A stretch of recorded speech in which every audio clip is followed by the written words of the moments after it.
Amigos na plateia do rádio, obrigado pela sintonia hoje à noite.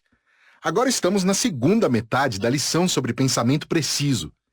Desejo fazer alguns testes complicados para usarem ao separar fatos de informações errôneas. Talvez essa seja a parte mais importante de toda a lição. Esta noite, vocês aprenderão a avaliar e analisar informações para tomar decisões e a evitar armadilhas para o pensamento preciso. Antes de tudo, examine com cuidado especial tudo o que lê nos jornais ou ouve pelo rádio e adquira o hábito de nunca aceitar nenhuma declaração como fato só porque a lê ou ouve manifestada por alguém. Declarações que contêm alguma proporção de fato geralmente são intencionalmente ou descuidadamente coloridas para adquirir um significado incorreto. Se foi um político que disse isso, por exemplo, se você quer entender os fatos, basta reverter o que ele disse e você chegará muito perto da verdade. Isso é claro bastante. Examine cuidadosamente tudo o que lê nos livros, independentemente de quem os escreveu. Nunca aceite as palavras de qualquer escritor sem fazer pelo menos as seguintes perguntas e ficar satisfeitos com as respostas. Vou contar quais são as perguntas em um momento. Mas se vocês estivessem aplicando essa informação aos meus livros, e muitos de vocês os leram, ela se aplicaria da mesma forma que aos livros de qualquer outra pessoa. Não importa quanto você me respeita, quanto confia em mim, existem certas maneiras e meios pelos quais você pode testar meus livros, quanto são confiáveis, assim como você pode testar a mesma coisa nos livros ou declarações de qualquer outra pessoa. Porém, se desejar determinar a solidez dos meus livros e não tem certeza de que são confiáveis ou não, algumas estatísticas podem ajudar muito. Primeiro, mais de 65 milhões de pessoas leram meus livros, e uma grande porcentagem delas declarou ter sido beneficiada por eles. Segundo, nos últimos 24 anos, os livros que escrevi arrecadaram mais de 23 milhões e 400 mil dólares em 2/3 do mundo civilizado. Terceiro, as informações contidas nesses livros vieram de 500 dos homens mais proeminentes e bem-sucedidos que este país já conheceu. Acrescente o fato de os livros, quando concluídos, terem sido revisados por cientistas que asseguraram que todas as afirmações contidas neles estavam inteiramente de acordo com os princípios da ciência e com as leis naturais do universo. Esses fatos, além de sua própria aplicação da lógica ao ler os livros, seriam uma resposta. Se você quiser ir mais longe para determinar se meus livros são bons ou não, é melhor fazer uma pesquisa com algumas pessoas que os leram e descobrir especificamente que benefícios extraíram deles, e determinar por meio dessa pesquisa se os livros ou a filosofia, direta ou indiretamente, a qualquer momento, prejudicaram ou feriram alguém. É assim que você determina se meus livros são válidos ou não.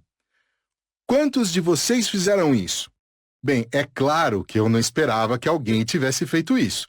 Esperava que me aceitassem pelo valor nominal, o que a maioria de vocês já fez. Mas se quisessem realmente me verificar a fundo, deveria ser assim. A seguir, relaciono as etapas que devem seguir ao avaliar um escritor. Primeiro, o escritor é uma autoridade reconhecida sobre o assunto que aborda? Suponho que você saiba que muitas pessoas escrevem livros sobre muitas coisas, e nem todas são capazes de escrever livros. Mas não há lei contra isso. Se conseguirem o dinheiro para publicar um livro, imprimir um livro ou encontrarem um editor disposto a se arriscar, não há nada para impedir alguém de escrever sobre o assunto que escolher. Pelos livros que vi, julgo que muitas pessoas escreveram sobre muitos temas sem terem informações suficientes para escrever com precisão sobre esses assuntos.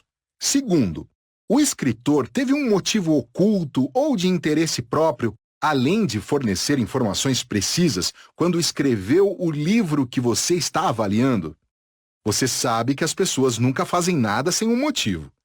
Se você entende o motivo que leva um homem a escrever um livro, Dar uma palestra ou a fazer uma afirmação chega muito perto de determinar se suas afirmações, sejam elas escritas ou faladas, são precisas ou meramente suposições ou só opiniões sem a devida pesquisa. Terceiro, você deve fazer a pergunta: o escritor é um propagandista pago cuja profissão é organizar a opinião pública?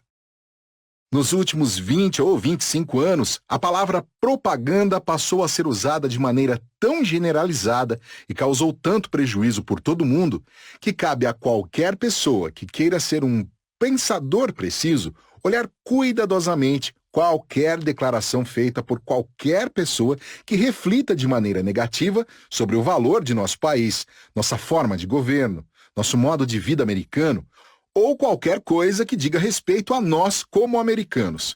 Cabe a nós examinar com interesse particular os antecedentes de todas essas pessoas. Muitas delas se manifestam na imprensa, algumas com muita veemência. Outras são escritores muito bem educados e capazes. Alguns são professores muito capacitados de nossas faculdades e universidades. Alguns em nossas igrejas, nos púlpitos, são clérigos hábeis, ensinando de forma indireta e sutil uma filosofia cujo objetivo é derrubar nosso grande estilo de vida americano. Pessoas ingênuas engoliram esse tipo de argumentação. É quase inacreditável que teriam acreditado nisso. Em muitos casos, expuseram-se ao engano de maneira inocente e honesta, porque não dedicaram um tempo a checar os antecedentes do homem que falava ou escrevia. Não analisaram o que ele disse e, consequentemente, aceitaram as opiniões de outras pessoas. A próxima pergunta a fazer é: o escritor tem interesse financeiro ou de outra natureza no assunto sobre o qual escreve, que pode tê-lo influenciado a fazer declarações que não eram precisas? Onde há dinheiro envolvido, muitas vezes os homens podem distorcer a verdade consideravelmente a seu favor. Obviamente, isso não acontece entre vocês, homens de negócio ou profissionais na plateia do estúdio. Vocês se apegam ferozmente à verdade. Você está vendendo feijão e o cliente quer saber se há algum podre no barril. E você diz: ora, com certeza, existem muitos aí dentro, mas também há muitos bons, ou não? Parei na estrada perto de Salem, em Illinois, na semana passada, e comprei um belo e grande saco de grapefruit. Eram frutas maravilhosas, isso é, as que podíamos ver na parte de cima. Quando chegamos em casa, descobrimos que toda a camada de baixo, a parte que o vendedor não nos mostrou, estava podre. Acabei colocando o saco de volta no carro e, quando voltar a Salem, na próxima semana vou levá-lo de volta e dar de presente ao vendedor. E vou dizer que gostaria de vê-lo começar a comer as frutas enquanto eu estiver lá, e que comece pela parte de baixo, pelas que não mostrou para nós. Ninguém pensa que um homem de negócio faria algo desse tipo, mas alguns fazem. Seguem o caminho mais fácil, o mais desonesto, o caminho de menor resistência para o homem indisciplinado, e como todos os rios, acabam tortos. Em seguida, o escritor ou orador é uma pessoa de bom senso, e não um fanático sobre o assunto que escreve ou fala. Hoje existem muitos fanáticos soltos pelo mundo. Imagino que você os ouça pelo rádio de vez em quando. Eles escrevem livros também, às vezes. E se você for influenciado por esse tipo de pensamento, é claro que não se classifica como um pensador preciso, nem nada que se aproxime de um pensamento preciso. Você está permitindo que alguém o alcance através de emoções, ultrapasse sua razão e o faça aceitar as ideias dele. Às vezes, essas ideias não são prejudiciais, e às vezes são. Muitas vezes, um fanático sabe muito bem expressar seu fanatismo apenas para ver outras pessoas se mexerem e ficarem empolgadas. Ele não pretende tirar nada delas, só quer despertá-las. A seguir, existem fontes razoavelmente acessíveis a partir das quais o escritor ou orador pode ser verificado e confirmado. Fontes razoáveis. Quando anunciei meus planos de vir a esta comunidade, havia muitas pessoas que nunca ouviram falar de mim antes e nunca leram meus livros. Não havia razão para me julgarem de uma maneira ou de outra, mas algumas julgaram, até que fizeram alguma pesquisa, verificaram meu histórico, meus livros, e pelo menos alguns deles leram os livros. Os que mais criticaram foram os que nada sabiam sobre mim, nunca leram meus livros e não tinham informações para usar como ponto de partida. Quem foram as pessoas que pensaram desse jeito maravilhoso sobre mim? Ora, as que estavam do outro lado dos trilhos, as que realmente mais precisam dessa filosofia, mas nunca conseguirão tê-la. Espero que estejam ouvindo esse programa. Algumas delas. Você que investigou o meu histórico, descobriu o que eu fazia nos últimos 35, 40 anos.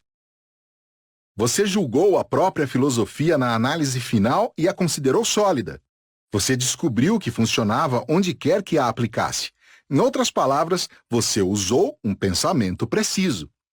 Em seguida, verifique a reputação do escritor ou do orador em termos de veracidade. Suponho que você saiba que nem todas as pessoas têm boa reputação nesse campo, especialmente na esfera política.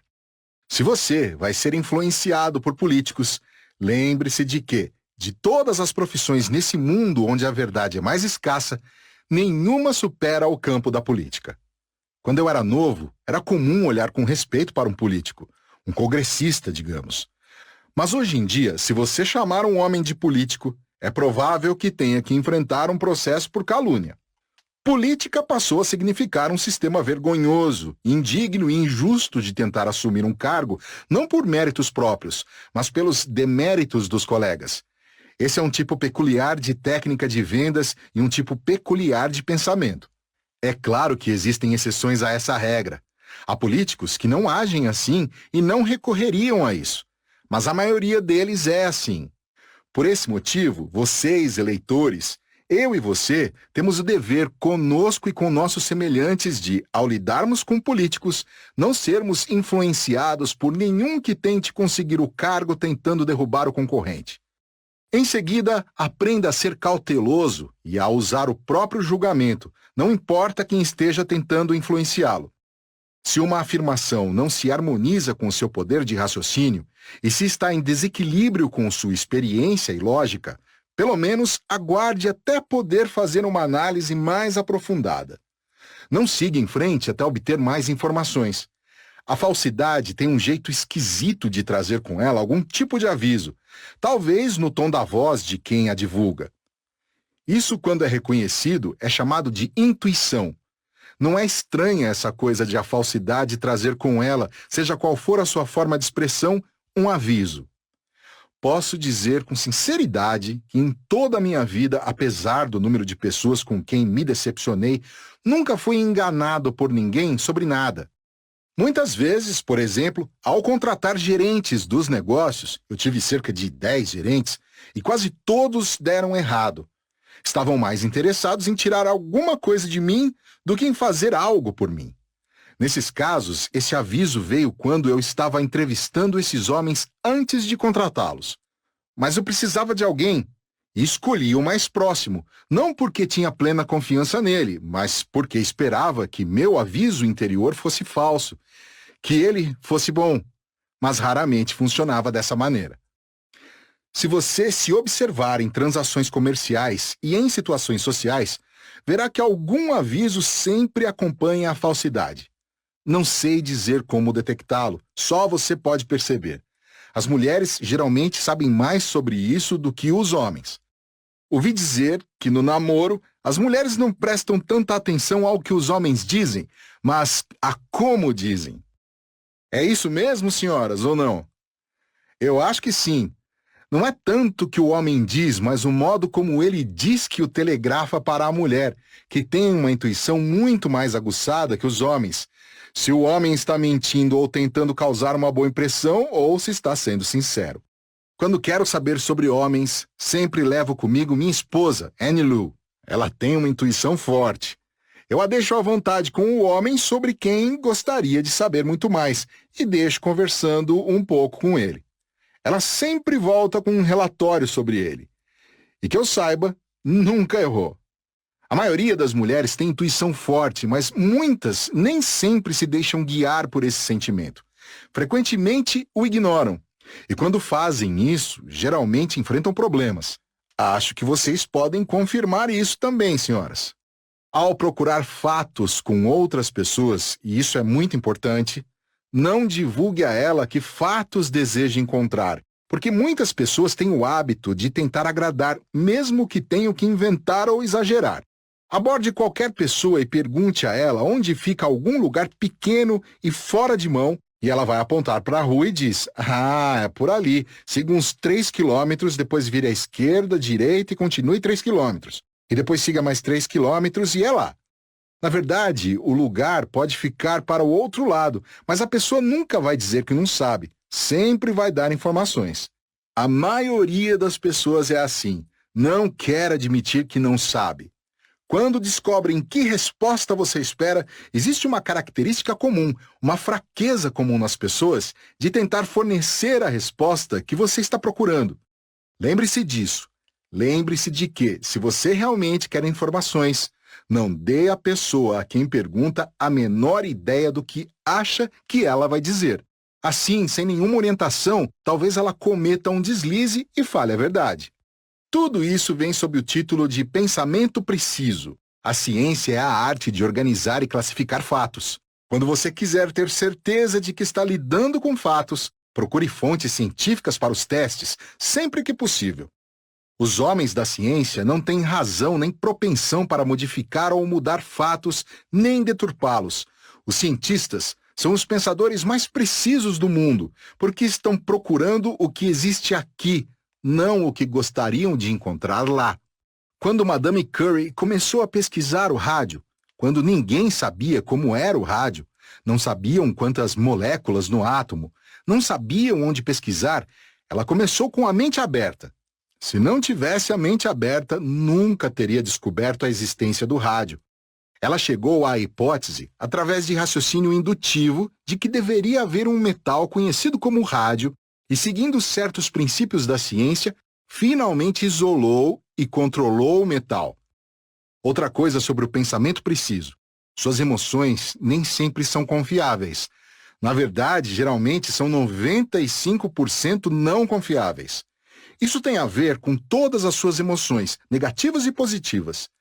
Antes de ser influenciado demais por sentimentos, dê à sua cabeça a chance de analisar o assunto. A cabeça é mais confiável que o coração.